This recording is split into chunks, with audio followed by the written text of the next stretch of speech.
Dollars جو ہیں وہ $80 پہ چلی گئی. تو ہمیں اس چیز کو بھی اب ہم فیول جو تیل ہے وہ ہم امپورٹ کرتے ہیں, ہمارا امپورٹ بل زیادہ ہوا ہے. ہم جو ہے وہ انفارچونیٹلی ہم دالیں بھی امپورٹ کرتے ہیں. ہمارا جو ہے ایک یہ پرابلم ہے. دوسرا پرابلم ہمارا یہ ہے جو آپ بات کر رہے ہیں کہ جی ڈالر کیوں جا رہا ہے, وہ ہم جو ہیں افغانستان میں ڈالر سمگل ہو رہا ہے. اس کی گورنمنٹ کوشش کر رہی ہے کہ جی وہ اس کو بہتر کرے, لیکن وہ ہمارے ابھی تک گورنمنٹ کے قابو میں نہیں آیا.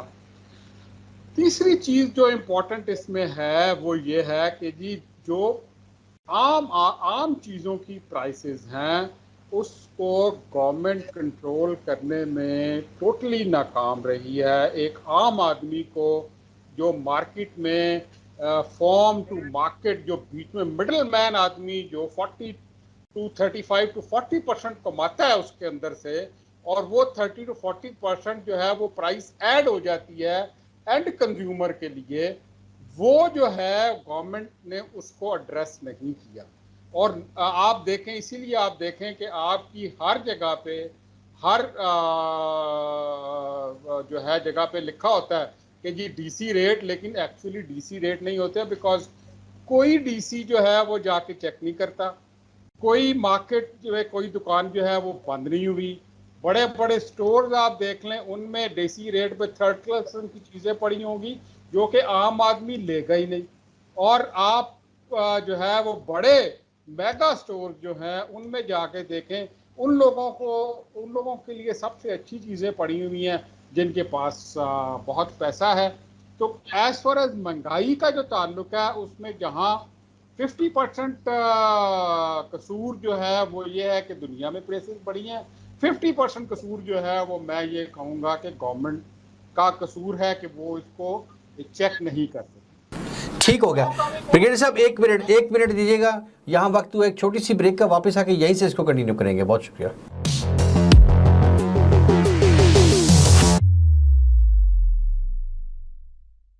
ویلکم بیک ناظرین. بریک پہ پہلے جانے سے پہلے بات ہو رہی تھی, بریگیڈیئر صاحب بات کر رہے تھے کہ 50% گورنمنٹ کا قصور ہے مہنگائی میں, اور 50% مہنگائی ادروائز پوری دنیا میں بڑھ گئی ہے. ایک تو یہ بات ڈی سی ریٹ کے حوالے سے آپ نے بات کی ہے, فائنز تو ہو رہی ہیں, جرمانے ہو رہی ہیں دکانداروں پہ جا کے ہزاروں کے حساب سے, 10 20 50 ہزار ڈیلی کے ایک دکاندار کے جو فائنز ہو رہی ہیں, اس میں تو کوئی دوسری رائے نہیں ہے. لیکن تاجر کا یہ کہنا ہے کہ جس ریٹ پہ جو ڈی سی ریٹ کیلکولیٹ کر کے نکالا گیا ہے اس ریٹ پہ ہماری پرچیز بھی نہیں ہے. تو اس چیز کو جہاں سے پرچیز ہو رہی ہے اس چیز کو کیوں نہیں لک آفٹر کیا جا رہا؟ دیکھیں, یہ تو اگر اس طرح کی جو پرابلمز ہیں وہ گورنمنٹ کو تاجروں کے ساتھ بیٹھ کے حل کرنی چاہیے. یہ اس کا جب تک کوئی حل نہیں نکالیں گے آپ, مثلا آپ اسلام آباد میں انٹر ہوتے ہیں تو لکھا ہوا بورڈ آپ کو نظر آتا ہے رائٹ سائڈ پہ کہ جی پوائنٹ آف سیل نامنظور. ٹیکس جو ہے وہ ٹریڈر لیتا ہے عام آدمی سے, لیکن گورنمنٹ کو آگے پاس نہیں کرتا. وہ جو 17 18 20% کیا ہے وہ اس کی جیب میں جا رہا ہے. وہ اس کو چیک کرنا چاہیے. اس کو جب تک آپ چیک نہیں کریں گے, اور یہ جو پرائسز ہیں وہ کبھی بھی نیچے نہیں آئیں گی. Government has to take a very drastic action on this, because لوگوں کے لیے ایک تو انٹرنیشنل مارکیٹ میں قیمتیں بڑھی ہیں, وہ ایفیکٹ آ رہا ہے.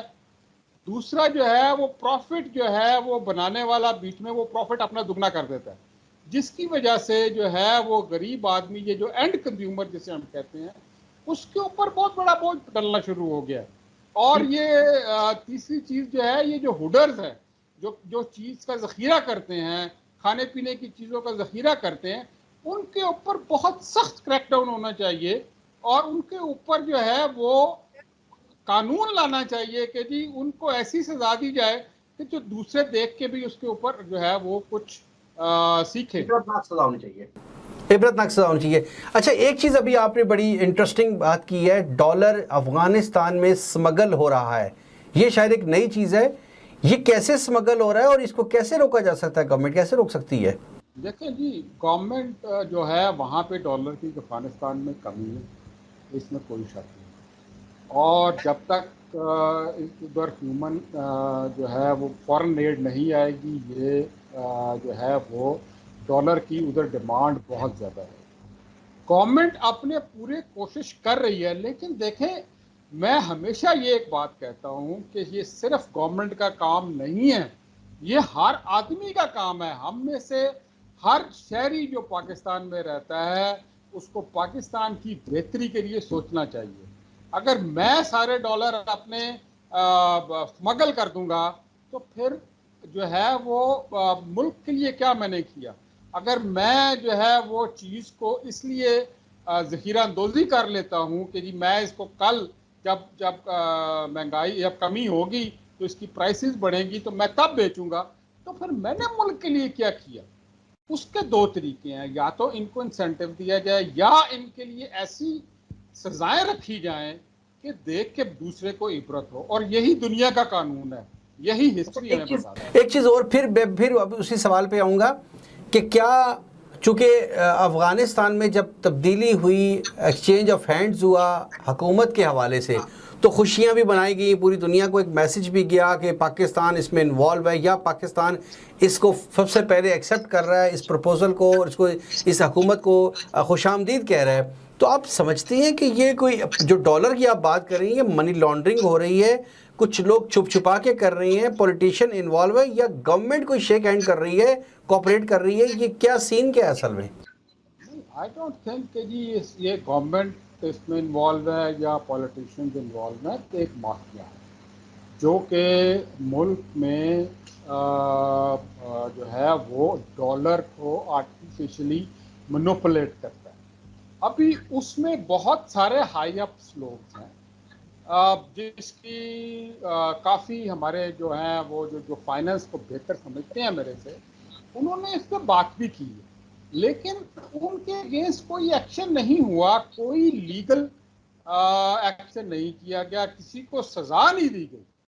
جب تک آپ کسی معاشرے میں جزا و سزا کا کانسیپٹ نہیں دیں گے، معاشرہ کبھی سیدھا نہیں ہو سکتا، ملک کبھی سیدھا نہیں. ٹھیک ہو گیا.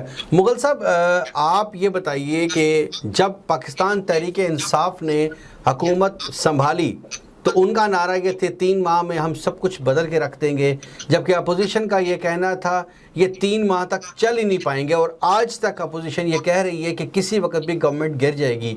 اب جب 3 سال کمپلیٹ ہونے کو ہیں، آپ سمجھتے ہیں کہ یہ مزید حکومت 5 سال پورے کرے گی، یا کسی وقت بھی اب حالات تبدیل ہو چکے ہیں؟ دیکھیں شاہ صاحب، بات یہ ہے کہ انسان کی جو بنیادی ضرورت ہے وہ اس کی 2 وقت کی روٹی ہے. تو موجودہ حالات یہ ہو چکے ہیں کہ انسان 2 وقت کی روٹی کیا 1 وقت کی روٹی کھانے پہ بھی جو ہے نا وہ بہت ہی مجبور ہو چکا ہے. مہنگائی آپ کی اتنی سروں کو پہنچ چکی ہے جس کی دنیا میں مثال نہیں ملتی. جب یہ گورنمنٹ آئی تھی، خان صاحب اپنا یہ منشور یا جب اس پہ اسلام آباد جو ان کا وہ تھا دھرنا، اس میں یہ کنٹینر پہ چڑھ کے کہتے تھے کہ 30 روپے میں لیٹر کر دوں گا پیٹرول، بجلی سستی ہو جائے گی وغیرہ وغیرہ. لیکن آج آپ دیکھ لیں کہ پاکستان کی تاریخ کی بلندیوں پہ یہ بجلی کے ریٹس ہو چکے ہیں، پیٹرول کے ریٹس ہو چکے ہیں، اور یہ ڈالر کے ریٹس ہو چکے ہیں. میں یہ سمجھتا ہوں کہ موجودہ گورنمنٹ غریب عوام کو کسی قسم کا کوئی ریلیف نہیں دے رہی، اور جب عوام کو ریلیف نہیں ملے گا، ان کی بیسک جو ضروریات ہیں جو کہ کم از کم 2 وقت کی روٹی ہے، تو احتجاجاً وہ روڈوں پہ آئیں گے. میں نے پھر یہ بات کی کہ ہم اداروں کا احترام کرتے ہیں، کیونکہ اداروں کا احترام کرنے سے ہی ادارے مضبوط ہوتے ہیں. لیکن اگر یہی حالات رہے، 2 وقت کی روٹی بھی نہ میسر ہوئی، تو لوگ جو ہے اب روڈ پہ آ جائیں گے، ایجیٹیشن پہ آ جائیں گے، جیسا کہ آج کل ہو رہا ہے. میں یہ بھی یہ کہتا ہوں کہ یہ الیکٹڈ گورنمنٹ اگر ہے، اگر یہ الیکٹڈ ہے تو اس کو 5 سال پورے کرنے چاہیے، تاکہ یہ پورے طریقے سے جو ایک بیڈ گورننس ہے ان کی، جو اچھے طریقے سے ڈیلیورنس نہیں ہو رہی ہے، لوگ انہیں آئندہ سالوں میں خود بخود جو ہے نا جی انہیں ریجیکٹ کر دیں گے. ڈیموکریٹک سسٹم کا حسن یہی ہے کہ اس کو ٹائم دیا جائے, اسپیس دی جائے.